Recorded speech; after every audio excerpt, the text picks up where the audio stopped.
Imagine this. You're standing at the edge of a vast forest, the sun dipping below the horizon, painting the sky in hues of gold and crimson. The world around you is alive, yet perfectly still. There's a quiet here, a silence so deep it feels like it's speaking to you. Have you ever felt that? A moment where the absence of noise becomes the loudest answer? This is the essence of our journey today. A single, timeless piece of Eastern wisdom. Why silence is the loudest answer. It's not just a quote. It's a call to pause, to listen, to grow.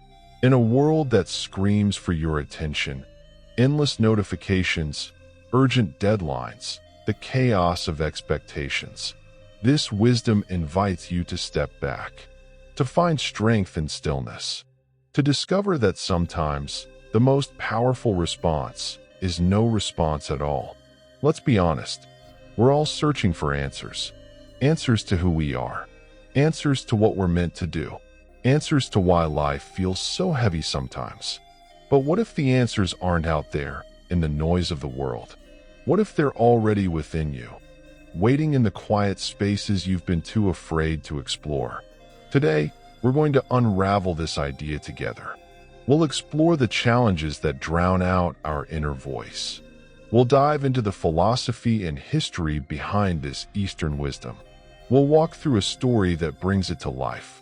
And by the end, you'll walk away with a lesson, a takeaway, that could change the way you face the world. So, take a deep breath. Let the worries of the day slip away. And let's begin. Life is loud, isn't it? From the moment you wake up, the world demands your attention. Your phone buzzes with messages. Your inbox overflows. Your to-do list grows longer by the second. And it's not just the external noise. There's an internal clamor, too. The voice in your head that questions your choices. The doubts that whisper you're not enough. The fears that scream you'll never make it. Let's talk about those challenges for a moment. Because they're real. And they're heavy. Maybe you're struggling to find your purpose. You've tried different paths, careers, relationships, hobbies, but nothing feels right. Or maybe you're overwhelmed by expectations. Society telling you who you should be. Family telling you what you should do. Social media showing you a version of success you feel you'll never reach. And then there's conflict. Arguments with loved ones. Disagreements at work. The tension of navigating a world that feels divided. In those moments, what do? We react. We argue. We try to prove we're right. We fill the space with words, hoping they'll fix things. But so often they don't. They just make the noise louder. I've been there. You've been there. We've all felt the weight of trying to keep up, trying to respond to every demand, trying to have all the answers. It's exhausting. It's like running on a treadmill that never stops. And the faster you run, the more you realize you're not getting anywhere. This is where the wisdom of silence comes in. Because in the chaos of life, we've forgotten how to listen, not just to others, but to ourselves. We've forgotten that sometimes the loudest answer isn't the one we shout. It's the one we feel in the stillness. Think about it. When was the last time you sat in silence? Not the kind of silence where you're distracted, scrolling through your phone, or half listening to the TV. Real silence. The kind where you can hear your own thoughts. The kind where you can feel your own heartbeat. For most of us, that kind of silence feels uncomfortable, even scary. Because in silence, there's nowhere to hide. No distractions to shield us from the questions we don't want to face. But what if that discomfort is the point? What if silence isn't something to avoid, but something to embrace? Eastern wisdom teaches us that silence isn't empty. It's full of clarity, full of truth, full of the answers we've been searching for all along. So what does it mean to say that silence is the loudest answer? To understand this, we need to step into the world of Eastern philosophy. A world where stillness is not weakness, but strength. A world where less is often more. In many Eastern traditions, silence is revered. In Taoism, for example, the concept of Wu Wei, often translated as non-action or effortless action, emphasizes moving with the flow of life rather than against it. It's not about doing nothing. It's about doing what's necessary and no more.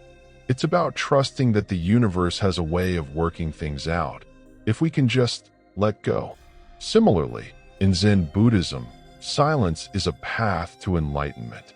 Monks spend hours in meditation, sitting in stillness, observing their thoughts without judgment. Why? Because they believe that the truth, the real truth, lies beyond words, beyond concepts, beyond the noise of the mind. In silence, they find a connection to something greater, something eternal. This idea isn't just abstract philosophy. It's practical. Think about a time when you were upset, really upset. Maybe someone said something that hurt you.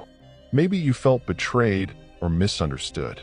In that moment, your instinct was probably to react, to defend yourself, to fire back with words. But what if instead you paused? What if you chose silence? Not out of weakness, but out of strength. Not because you had nothing to say, but because you knew that words wouldn't solve the problem. Silence, in this sense, is a choice. It's a way of saying, I am in control of myself. I am choosing to listen. I am choosing to understand. And in that choice, there's power. The power to de-escalate conflict. The power to gain perspective. The power to find clarity in a world that's constantly trying to pull you in 1,000 directions. But silence isn't just about holding your tongue. It's about creating space for reflection, for growth, for healing. In the quiet, you start to hear things you didn't notice before. The whisper of your intuition, the rhythm of your breath, the subtle guidance of your heart. These are the things that get drowned out in the noise of everyday life. But in silence, they become loud. They become clear. They become your guide. This reverence for silence isn't new. It's woven into the fabric of Eastern history, passed down through centuries of wisdom. Let's travel back in time to ancient China, where philosophers like Lao Tzu and Confucius shaped the way people thought about life. Lao Tzu, the legendary author of the Tao Te Ching, wrote, "Those who know do not speak. Those who speak do not know." Harsh, maybe, but what he meant was that true wisdom doesn't need to be shouted. It doesn't need to prove itself. It exists in the quiet confidence of knowing. For Lao Tzu, silence was a way of aligning with the Tao, the natural order of the universe. It was a way of letting go of ego, of trusting that the answers would come in their own time. In ancient Japan, the samurai followed a similar philosophy. The Bushido code emphasized discipline, honor, and self-control. A samurai didn't waste words. He didn't argue for the sake of arguing. His silence was a sign of strength, a signal that he was grounded, focused, and ready for whatever came his way. Even in India, the practice of mauna, voluntary silence, was central to spiritual growth.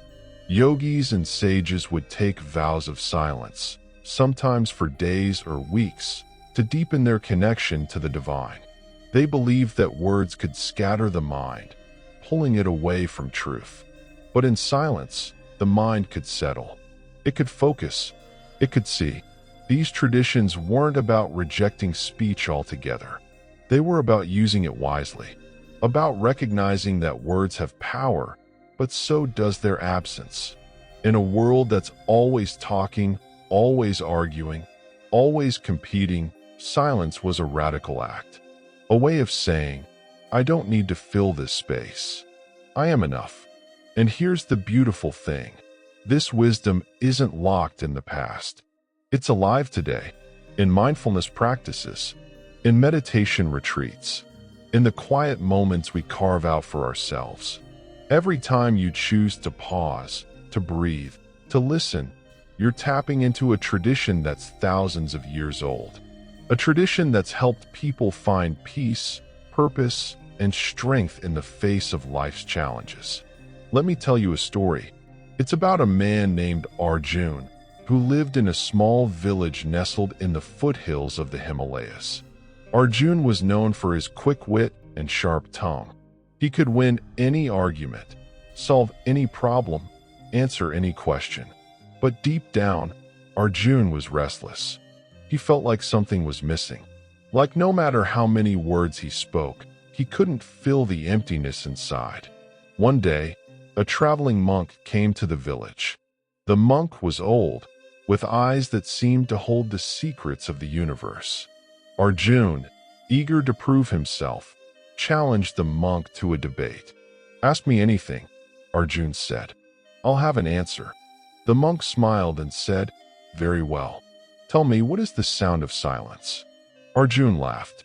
"That's easy," he said. "Silence is nothing. It's the absence of sound." But the monk shook his head. "Go to the mountain," he said. "Sit in silence for 3 days. Then come back and tell me what you hear." Arjun was puzzled, but he accepted the challenge. He climbed the mountain, found a quiet spot overlooking the valley, and sat. At first, he was bored.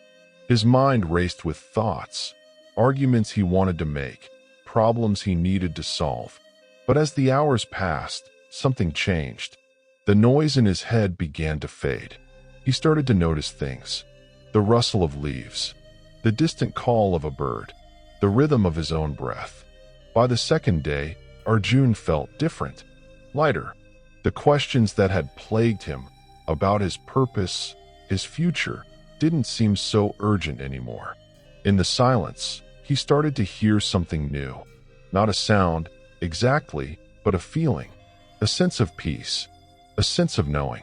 It was as if the mountain was speaking to him, not with words, but with stillness.